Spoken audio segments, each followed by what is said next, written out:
Buenos días.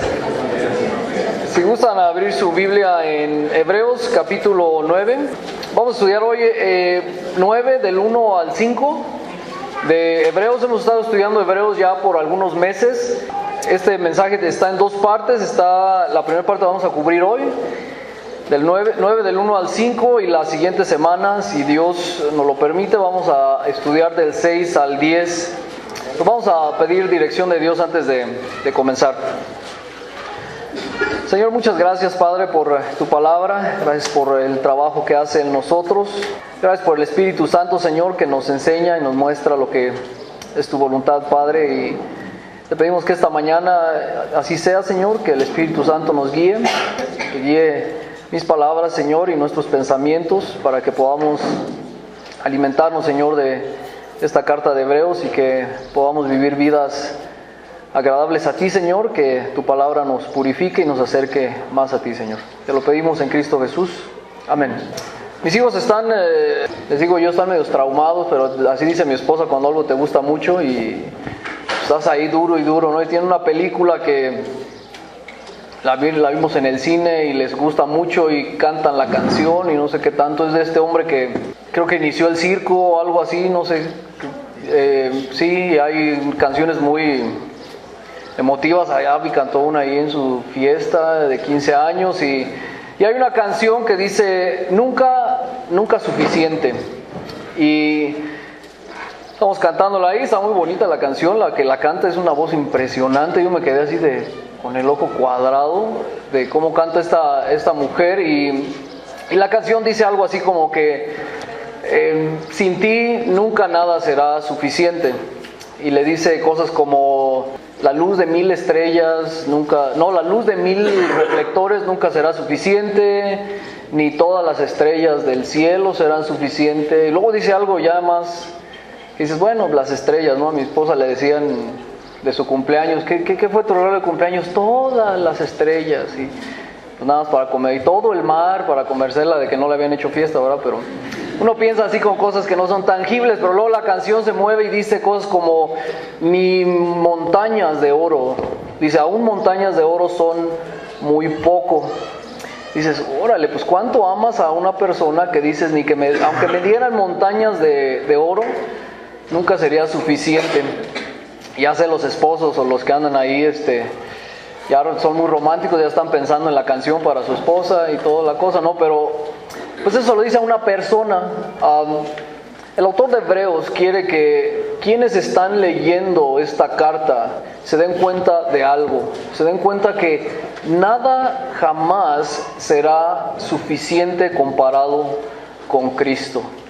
Y me llamó la atención de esta canción porque habla del oro, y hoy vamos a hablar bastante de oro. Entonces por eso dije, bueno, esa canción, si yo se la pudiera cantar a Dios de manera sincera, pues es una letra muy chiquita. Tenemos cantos más grandes que dicen cosas todavía más bonitas que vienen de la palabra de Dios, pero digo, ¿a poco yo podría decir algo así de Dios? Y el autor de Dios quiere esto. Pues vamos a empezar con el versículo 1 del 9. Dice, ahora bien, aún el primer pacto tenía ordenanzas de culto y el santuario terrenal. Y empezamos aquí como a media plática, ¿no? Porque comienza ya con el ahora bien, como que ya trae un tema, y nosotros llegamos así a la conversación. Pues él estaba hablando desde el capítulo 7 de cómo Cristo es mejor que la religión, que las prácticas que decían o que seguían los judíos del Antiguo Testamento. Pues aquí ya están después de Cristo, pero en el capítulo 7 dijo cosas como Jesucristo viene de una mejor orden de sacerdotes. Entonces él hace el punto de que no es por medio de la orden de Leví, sino que es de Melquisedec. Y a lo mejor si has escuchado o no has escuchado de esto, pues los sacerdotes del Antiguo Testamento todos tenían que ser de la tribu de Leví, y era una tribu en cierto modo pues muy privilegiada, porque tenían pues el don de Dios de poder entrar a su presencia, de poder servirle en el tabernáculo primero y luego ya después en el templo. Pero dice, mira, todo eso no es suficiente comparado con Cristo. Cristo viene de una mejor orden de sacerdotes porque Él es eterno, porque es puro, porque trae un mejor sacrificio. Y comienza ahí el argumento. Ya después en el capítulo 8 él quería hablar de cómo el sistema anterior, incluso con todo su edificio que tenían de oro, por cierto, no era suficiente comparado con Cristo. Entonces vamos a ir ahí al 8:5 nada más para recordar más o menos de dónde viene la plática. En el 8:5 dice, el 4 dice, así que si Él estuviera sobre la tierra, hablando de Cristo, ni siquiera sería sacerdote, habiendo sacerdotes que presentan las ofrendas según la ley. Ya había sacerdotes del Antiguo Testamento. Cristo no era de la tribu de Leví, era considerado que él no podría entrar al templo a hacer sacrificios, veniendo de la tribu de Judá. Y dice el 5, y los cuales sirven a lo que es copia y sombra de las cosas celestiales, tal como Moisés fue advertido por Dios cuando estaba a punto de erigir el tabernáculo, pues dice él, mira, haz todas las cosas conforme al modelo que te fue mostrado en el monte. Y le está diciendo, el tabernáculo que construyeron, el templo que después construyeron, todo viene siendo una sombra o una copia del cielo. Y más adelante nos va a decir el autor de Hebreos, ahí es donde Cristo entró a hacer un sacrificio que es mucho más especial. Y aquí empieza hablando como que quiere hablar ya del templo, del tabernáculo, de las partes que tenía, pero hace un paréntesis y empieza a hablar de cómo Cristo trae un mejor pacto, porque tiene mejores promesas. Y pasa el resto del capítulo 8 hablando de cómo Cristo ofrece promesas que son eternas, promesas que no dividen, promesas que son espirituales y no solamente físicas. Y aquí en el capítulo 9 como que retoma diciendo, les quería hablar del santuario, les quería hablar del templo, del tabernáculo de los judíos, y quiere hacer esa comparación de cómo comparado con Cristo, todo esto, todo ese edificio, todas las cosas que representaban no son suficientes para nosotros. No son suficientes para darnos la salvación. Entonces en el versículo 1 dice que el primer pacto, y cuando dice el primer pacto está hablando de la ley de Moisés, está hablando de los más de 600 mandamientos, que tiene 10 que son principales, pero también está hablando de muchas otras cosas, porque dice ahí que tenía ordenanzas de culto y un santuario terrenal. Los judíos, tenían todo un sistema de sacrificios. Lean Levítico, es increíble la cantidad de trabajo que realizaban los sacerdotes. Cada día, en fechas especiales, era muchísimo trabajo. De hecho, pues nos dicen en Levítico que ellos nada más podían servir como sacerdotes hasta los 50 años. Y después de eso ya era su sistema de retiro. El profe tuvo que esperarse más tiempo ahí para jubilarse, y Chole también, y ya los que están jubilados, dices, ¿cuántos años? Era un trabajo duro, muy arduo, y muchos sacrificios. Tenían un sistema de sacerdocio, incluso para que tú pudieras entrar, aun si fueras sacerdote, al lugar santo, era un privilegio. Cuando te tocaba, echaban hasta suertes para ver a quién le tocaba, y que te tocara entrar ahí era como algo, pues ya te había sacado un premio especial, que pudieras entrar.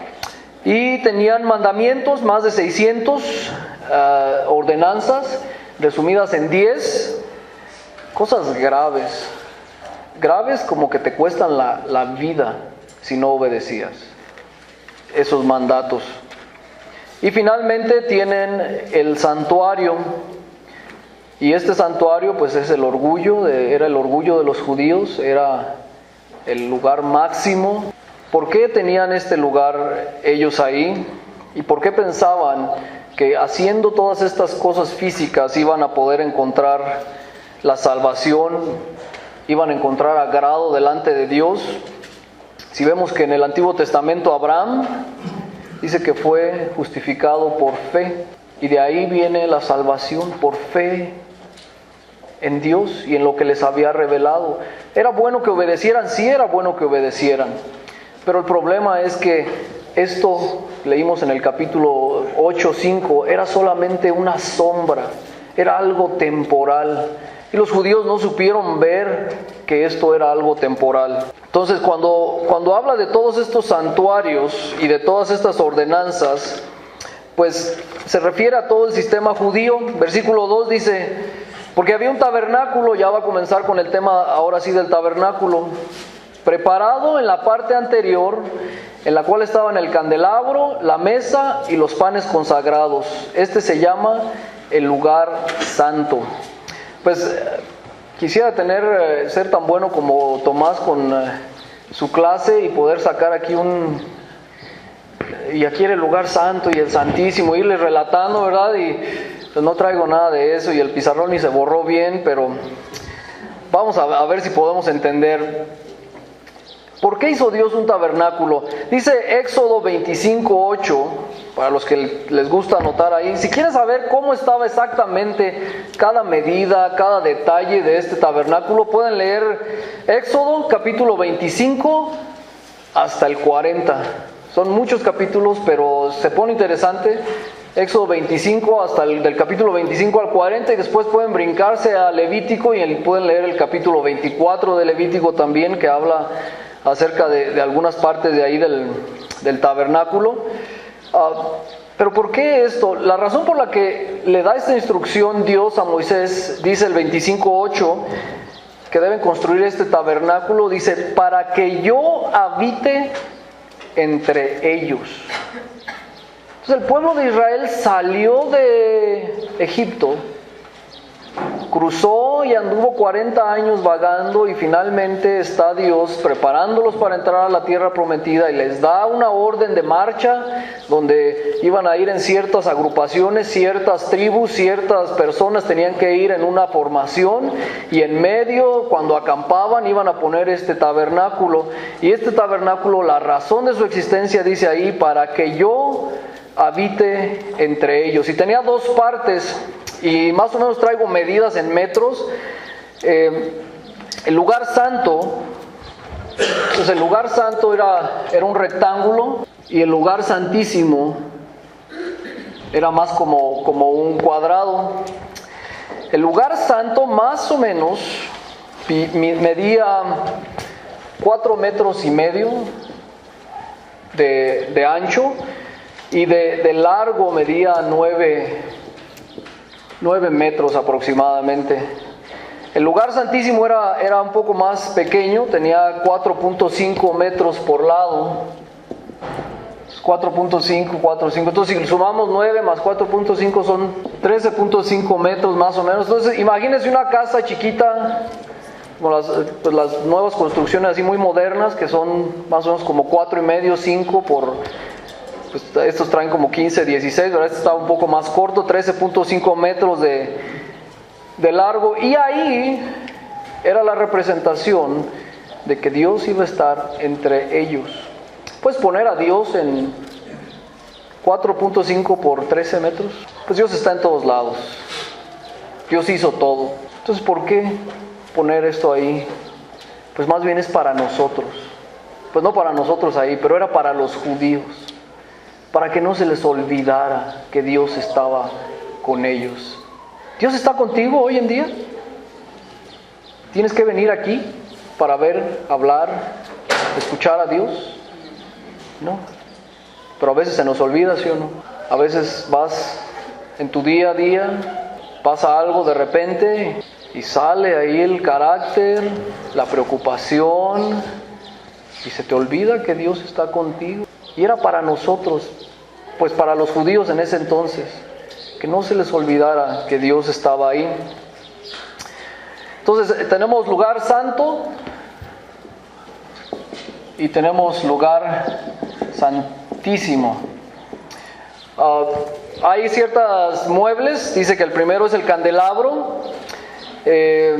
Los judíos le llaman el menora hoy en día.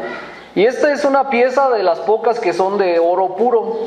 Entonces, estaba por aquí así. Entonces yo nada voy a poner aquí que es el candelabro. Y no soy nada bueno para dibujar, pero tenía 7 brazos, uno en medio y 3 de cada lado.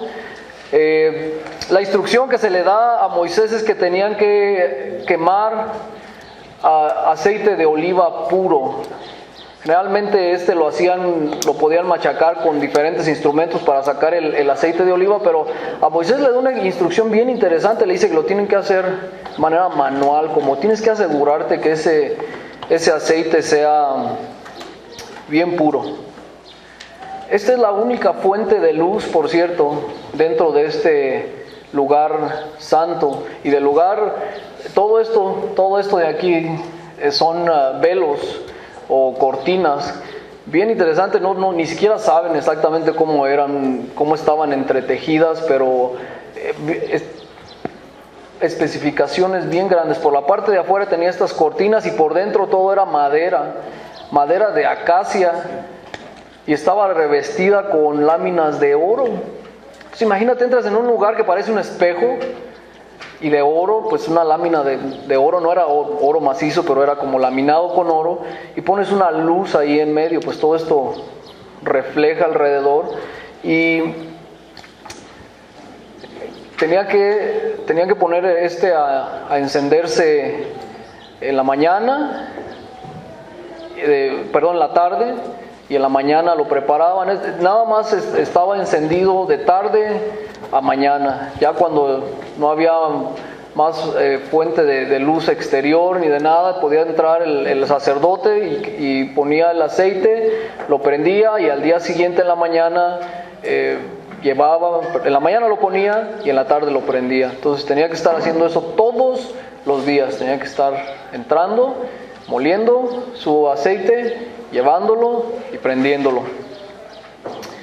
Ahora, hay muchas personas que han visto esto de las partes del templo o del tabernáculo y empiezan a decir cosas como: así es Jesús, Él dijo que Él es la luz del mundo, que ilumina, y empiezan ahí. Y sí pues sí, Jesús, Él dijo: yo soy la luz del mundo. Pero pues el autor de Hebreos no dice nada de esto, y parece que el autor de Hebreos es el experto en todo esto del tabernáculo y de todas las tradiciones de los judíos. En el versículo 5, vamos a brincar ahí rapidito, y regresamos, dice: y sobre ella estaban los querubines. Bueno, a la mitad 5b dice, 5b, pero de estas cosas, ya me perdí. Sí, dice, pero de estas cosas no se puede hablar ahora en detalle. Muchos piensan, pues es que en el versículo 5 nos dice que eran como una sombra de lo que había de venir, de una sombra de cosas celestiales. Y luego aquí nos dice que ahorita no se puede hablar en detalles. Entonces todos toman esto como diciendo, pues mira, sí tienen un significado más allá, pero el autor de Hebreos no tenía tiempo de explicarlo. Ahorita vamos a ver. Yo no creo que sea así la situación. Creo que sí, Dios tenía un tema en general que quería ilustrarles con todo esto a los judíos, y sí hay ciertas cosas de las que sí nos dice que tienen un significado, y ahorita vamos a ver. Es interesante, ¿por qué siete brazos? ¿Por qué aceite de oliva? Pues la Biblia no nos dice en ningún lado por qué. Y cuando empezamos a imaginar, a hacer conexiones que no están en la Biblia, es peligroso. Es peligroso porque nos estamos saliendo de lo que Dios nos revela directamente. Entonces, yo no voy a dar ningún significado, nada más vamos a describir, y al final vamos a ver cómo el autor de Hebreos sí le da un significado a todo. Bueno, luego dice que había una mesa de panes, y frente al candelabro. Entonces aquí está una mesa, y todo esto pues también es de acacia y está laminada con oro. La mesa era de 90 centímetros por 45. Estás hablando de 90 es casi 1 metro, por aquí así, y 45, y también tenía como 90 de alto. Había 2 pilas de panes, una en cada lado, 6 y 6, de harina fina, sin levadura, y pues dice, y esos panes, pues el rey David entró y se los comió en una ocasión. Sí, a este sí nos dice en Éxodo, y en Levítico, que representan las 12 tribus de Israel. Y de hecho a este pan nos dice en Éxodo que es el pan de la presencia, y literalmente dice el pan de cara. Y aquí sí dice, pues Dios está diciendo, mira, son 12 tribus y yo estoy presente en medio de ellos. Por eso le llama el pan de la presencia. Esos panes, ¿quién se los comía? Pues sí se los comían los sacerdotes, los hacían, los ponían el sábado, y al siguiente sábado regresaban, los quitaban, y la instrucción es que solamente ellos se los podían comer.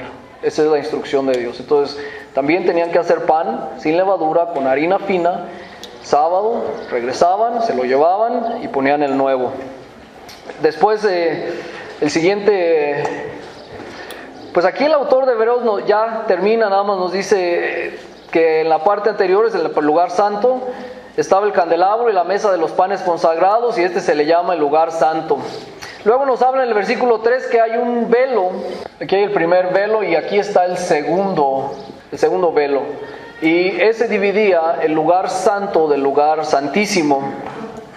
Si tienen una Biblia de estudio o algo así, creo que el dibujo está mucho más claro ahí, pero el autor de Hebreos dice que en el 3, detrás del segundo velo había un tabernáculo llamado lugar santísimo, el cual tenía el altar de oro del incienso. Y aquí muchos dicen, a ver, en mi Biblia el altar de incienso está aquí, en el lugar santo, y tiene unos cuernitos, así tiene 4 cuernitos el altar y es un mueble alto también, de 45 por 45 y 90 de altura, también de acacia. Lo único que es oro macizo que piensan son los cuernitos. ¿Por qué la diferencia? Pues el autor de Hebreos lo más probable es que tiene en mente un día, que es el día de la expiación, el día de la propiciación. Ese día el sacerdote tenía como instrucción llevar el incensario, pero no todo el mueblezote, sino tenían uno chico, pues no saben exactamente la forma, pero era algo que podía cargar, y tomaba incienso de aquí y lo tenía que llevar al lugar santísimo. Entonces probablemente el autor de Hebreos tiene en mente, está describiéndonos en este día, porque luego habla acerca de la propiciación en los siguientes versículos. Entonces por eso la diferencia, ¿dónde estaba? Pues generalmente estaba en el lugar santo, según lo que nos describen en Éxodo y en Levítico, pero una vez al año el sacerdote lo tomaba y entraba al lugar santísimo. Incienso, este incienso era una mezcla exacta. Dios le dio exactamente qué debería llevar ese incienso, y le dijo que no podían quemar nada más que eso ahí. Y también le dice a Moisés que ese iba a tener que estar prendido todo el día. Entonces cuando venía el sacerdote a preparar esto, tenía que asegurarse que estuviera incienso siempre ahí. En la noche que venía tenía que ponerle más, y tenía que estar siempre ardiendo. En Apocalipsis hay una referencia acerca del incienso, y dice que son las oraciones de los santos. Pues aquí del tabernáculo no nos dice nada el autor de Hebreos, ni tampoco Moisés. No sé, puede ser que sí signifique eso, las oraciones que van hacia Dios, pero no voy a especular acerca de eso. Nada más nos dice que era la instrucción tener eso ahí. Dice el versículo 4, dice, seguimos ahí, el cual tenía el altar de oro del incienso y el arca del pacto, cubierta toda de oro, en la cual había una urna de oro que contenía el maná, la vara de Aarón que retoñó y las tablas del pacto. Y esta es como pregunta de trivia bíblica: ¿qué había en el arca del testimonio en el tabernáculo? Un tarro de oro y dentro había maná, la vara de Aarón que retoñó y las tablas de los 10 mandamientos. Entonces ya cuando jueguen en trivia bíblica ya se saben esa, ¿eh? El Levítico nos dice que esta arca, y realmente arca es nada más decir como una urna, y la urna medía 1.15 metro por 67.5 centímetros de alto y también de ancho. Entonces 1.15 si estaba más grande. Indiana Jones se equivocó porque él dice en su película que era toda de oro. No es cierto. La Biblia dice que solamente la tapa era de oro macizo y el resto de la caja era de madera de acacia, laminada en oro por dentro y por fuera. Y solamente lo que era de oro macizo era la tapa, y los dos querubines que estaban, versículo 5 dice, sobre ella estaban los querubines de gloria que daban sombra al propiciatorio. Pero de estas, bueno, vamos a parar ahí. Entonces había estos dos ángeles que eran querubines, sus alas extendidas hacia el frente o hacia arriba, no saben exactamente, pero el caso es que estaban como haciéndole sombra a la parte central de la tapa del arca del pacto. Dentro había cosas interesantes, y pienso yo que el autor de Hebreos, cuando dice que quisiera hablar más a detalle de esto, está hablando de estas tres cosas. Yo no creo que esté hablando de todo lo demás, pero esa es mi opinión, ¿no? El maná, en Éxodo 16, nos dice que el pueblo de Israel se comenzó a quejar de que Dios los había sacado de Egipto y estaban sufriendo en el camino, iban a morir de hambre tal vez, no sé. Y Dios les dice que van a recoger maná, y nos dice hasta el sabor que tenía y la consistencia o la forma, no sé. Las tablas de los 10 mandamientos en Éxodo 31 nos dice que las recibió de parte de Dios.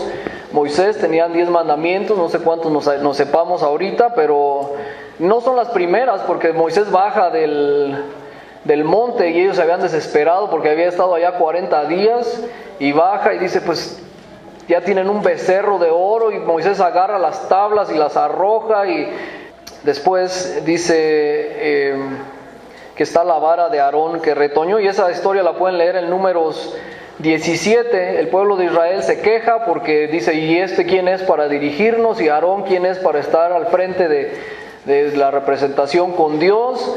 Y Moisés ora porque Dios quiere ya aniquilarlos, y dice, bueno, toma una vara de cada uno de los líderes de cada una de las tribus, y dice, de la tribu de Leví toma la vara de Aarón, porque él va a representar a la tribu de Leví.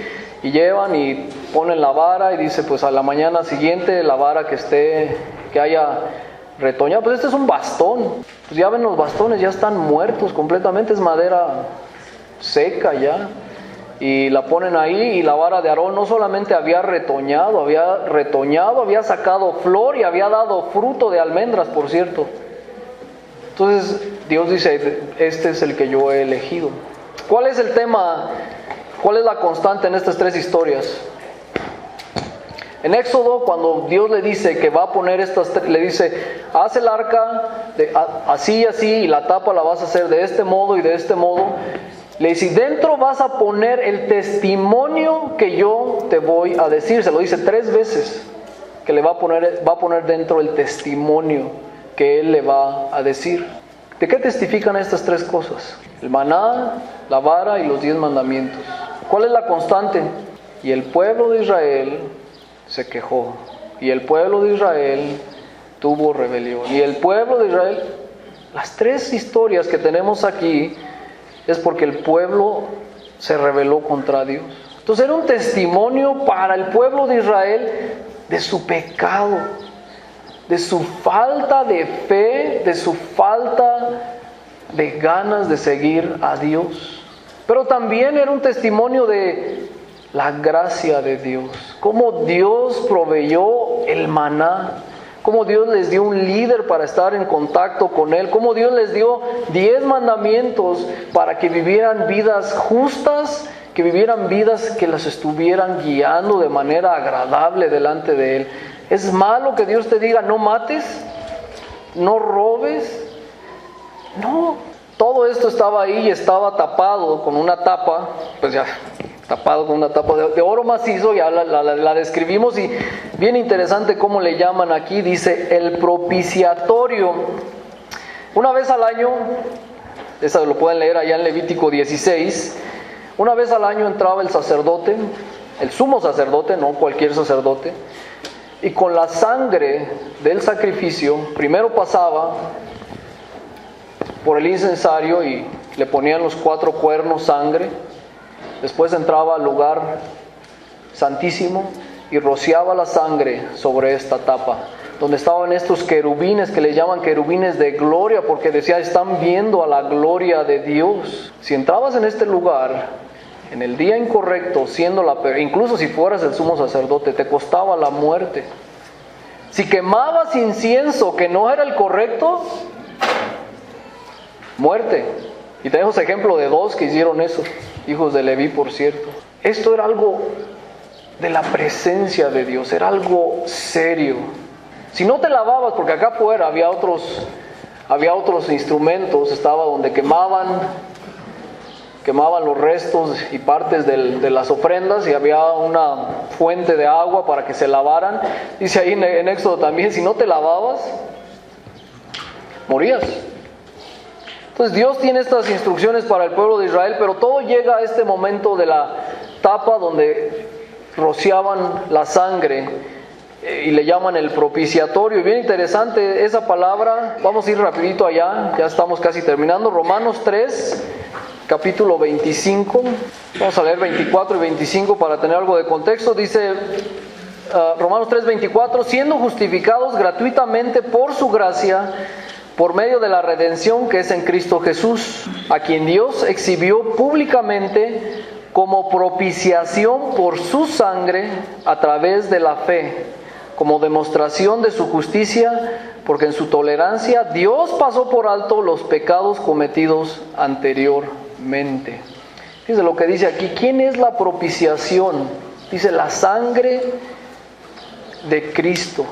Entonces allá era la sangre de un animal y lo rociaban. ¿Y qué significa esta de propiciación? Pues todo lo que significa es cubrir. Por eso es una cubierta, es una tapa. Cubre el pecado. Eso es lo que Cristo ofrece con su sacrificio. Ofrece cubrir tu pecado y el mío delante de la gloria de Dios. La Biblia dice que todos vamos a compadecer delante de Dios. ¿Dios va a poder ver tu pecado cuando llegues a su presencia? Pues si la sangre de Cristo no está cubriendo tu pecado, vas a tener que responder por esos pecados y por esas obras. Y eso es lo que los judíos les faltó ver, que no era, pues ya en los capítulos que siguen, no era la sangre del animal lo que importaba, era lo que anunciaba. Esta palabra de propiciación, pues es una palabra hebrea, y en el Nuevo Testamento usan 2 palabras para describirla. Vamos a ir a otro pasaje nada más, a primera de Juan 2:2. Dice, Él mismo es la propiciación por nuestros pecados, y no solo por los nuestros, sino también por los del mundo entero. Cristo padeció en la cruz y decimos, ¡qué muerte tan terrible! Recuerdo cuando salió la película esta de la Pasión de Cristo y mucha gente se escandalizó porque era muy cruel y demasiada sangre. Y sí, padeció muchísimo. Pero ¿saben? El padecimiento de Cristo no fue solamente en la cruz. Porque el autor de Hebreos luego nos va a explicar que Él subió al santuario verdadero que es el cielo y ofreció esa sangre delante de su Padre. Y Dios lo tuvo que ver directamente como aquel que estaba cargando el pecado, cubriendo la cuenta de todos y cada uno de nosotros. ¿Cuánto oro es suficiente para comparar el valor de Cristo y su sacrificio? ¿Cuánto balancea más o menos lo mismo? ¿Cuántas creencias, cuántos ritos, cuántas religiones son suficientes para balancear lo que Cristo hizo en la cruz por nosotros? Creo que nada es suficiente. ¿Saben por qué? Porque nos dice la Biblia, ¿se acuerdan por qué Dios les dio el tabernáculo? Para que yo habite entre ellos. La Biblia dice que ahora yo soy el templo del Espíritu Santo. Si tú crees en Cristo, ya no tienes que hacer todo esto, ni tienes que cubrir tu casa de oro laminado, ni tienes que ir a un lugar especial. Cristo ofrece una relación personal contigo y dice que está contigo para siempre. Ahora, los que creemos en Él nos da derecho de estar en su presencia constantemente. Y el chivo y el borrego y el incienso y el oro y el aceite de oliva y los panes. Dios dice, se acabó, ahora quiero estar contigo siempre, 24 horas del día, 7 días de la semana, 365 días del año. Por eso allá en el capítulo 4 nos dice que tenemos la capacidad de entrar en su presencia y buscar ayuda en el momento oportuno.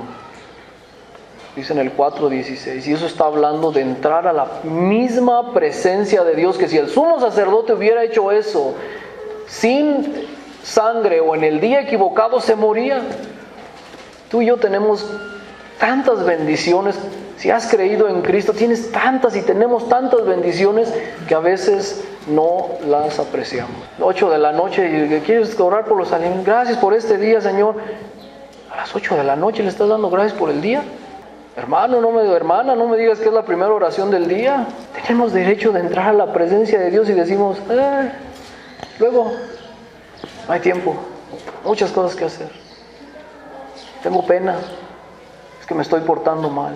Nunca es suficiente comparar cualquier religión, cualquier práctica con lo que Cristo hizo por nosotros en la cruz. Y los judíos de este tiempo están pensando, es mejor el templo, es mejor el oro laminado que hay ahí en el santuario, es mejor el culto, llevar el becerro. Pues si esta mañana no conoces de Cristo, Él te ofrece vida eterna, cubrir tus pecados y te ofrece estar contigo desde el momento en que le aceptes como tu Salvador hasta la eternidad. Vamos a orar. Padre bendito, mientras más reflexionamos, Señor, en lo que nos dices en tu palabra y del gran regalo, Señor, que es la salvación gratuita en Cristo, Padre. Nos sentimos menos, nos sentimos más pecadores, Señor, nos sentimos más inmerecedores de tu gracia y de todo lo que has preparado para nosotros, Señor. Te ruego que para los que te conocemos, Señor, eso nos convenza de vivir vidas más santas, de vivir vidas entregadas a ti, Señor.